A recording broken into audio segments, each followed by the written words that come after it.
Hello guys, good evening. So, for today's video guys, gusto ko lang sanang mag-share sa inyo. This is my personal experience kung paano ako naging Christian. Even though na Catholic naman yung buong pamilya ko and mga ninuno ko. Ganito kasi yun guys. In my high school era, you know what, na first time kong mag-high school, then the unexpected things na nangyari. You know what, na nagkaroon ako ng kaibigan. I don't mention his name, pero super thankful ako sa kanya. You know what, kung bakit.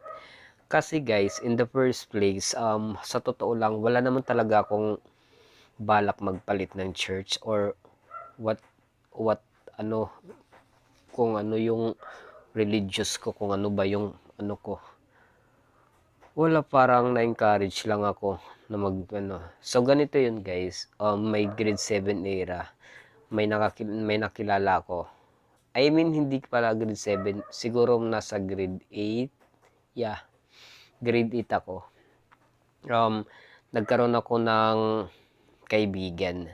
Actually, hindi ko pa siya totally na kaibigan kasi mag-classmate pa lang kami. Hindi naman po doon nagsimula yung pagiging magkaibigan namin.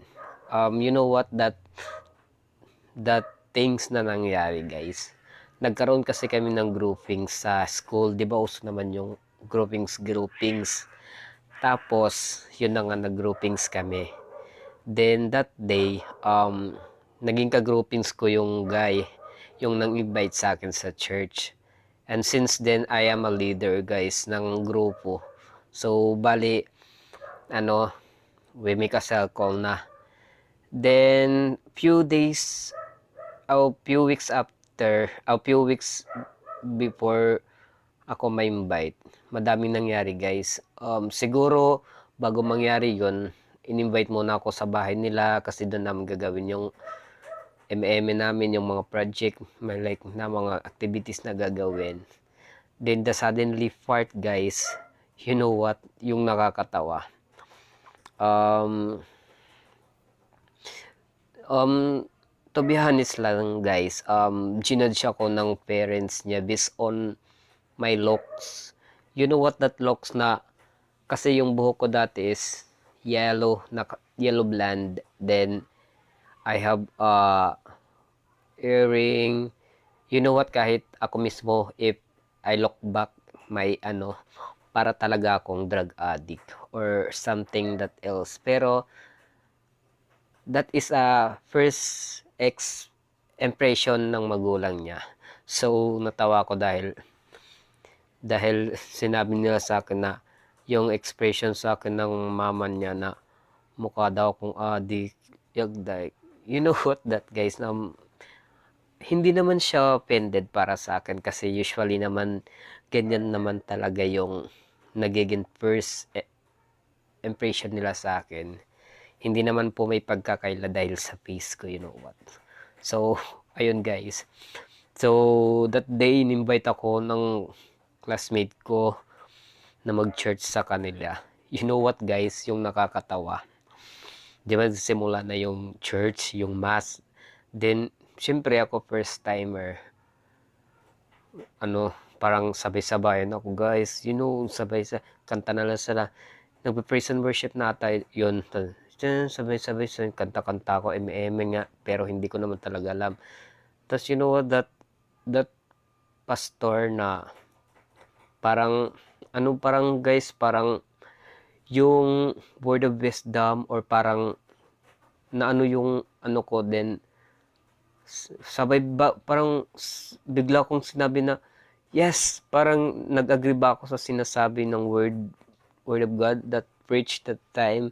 So, my classmate and mga kaibigan niya look at me, tapos parang natawa. Then, ako, wala naman akong, parang baliwala lang sa kasi, you know what. Then, siguro mga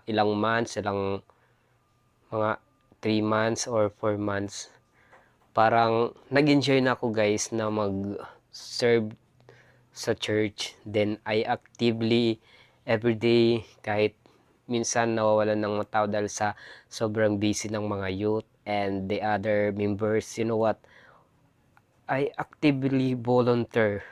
Yes, kasi yun talaga yung napipil ko. So yung yung unexpected things na nangyari sa akin guys, yung hindi ko inaasahan talaga is mapunta ko at mag-serve sa kay Lord or doon sa simbahan. Kasi in the first place guys, you know what, pinagtatawanan ko lang yung church. You know, 'di ba? Bilang isang Katolik, hindi ko inano yung Katolika, pero parang inano ko lang siya. Kasi as a person guys, hindi naman tayo perfecto. Pinagtatawanan ko sila dati, to be honest, kasi nadadandaanan ko na yung sila, pero hindi lang naman doon yung churches, madami yun churches.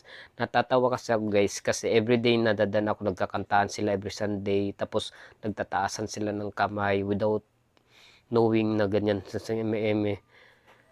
Natatawa ako kasi palagi kong sinasabi, ano yan, mga baliw ba yun sila, bakit nagkakantahan tapos tumatalon, anong meron, parang na-curious ako sa mga ganun. So natatawa talaga ako that time. So nung ako guys yung naka-experience na ay ganito pala guys, I tell you, sobrang saya, sobrang napipil ko yung presence ni God. You know what, everything changed to me. Yes, kasi dati talaga guys na parang wala na akong respect sa iba-iba. Then I'm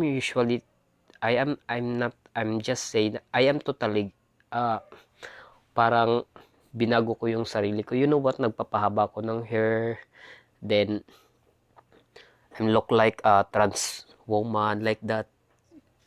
Then I realized, oh my God, mali pala yung ginagawa ko dati. So ayun guys, dun ko na-meet yung mga members ng church. Naging youth ako.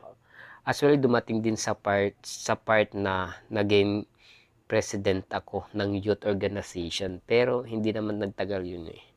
Parang isang beses lang. Parang hindi ko totally na-experience. Pero I am so thankful na I am belong to them. Kahit may mga hindi pagkakaintindihan sa church, okay lang kasi kino-consider ko naman sila na family. 'Di ba, sa pamilya normal lang naman na may nag-aaway din after magbabati. So ganun lang talaga. So ayun guys, share ko lang sa inyo yung na-experience ko sa church. Pero sobrang saya naman. So as of today guys, siguro mga 3 o 2 months over months na ba na hindi ako nakakapag-attend ng church kasi sobrang busy, or I'm just wanna separate myself. Charot. So, wala, busy talaga. Pero, I hope fully na makabalik again to serve God. I really miss, especially God present, God's word, and everything. So, yun guys. Thank you. Thank you for listening and watching.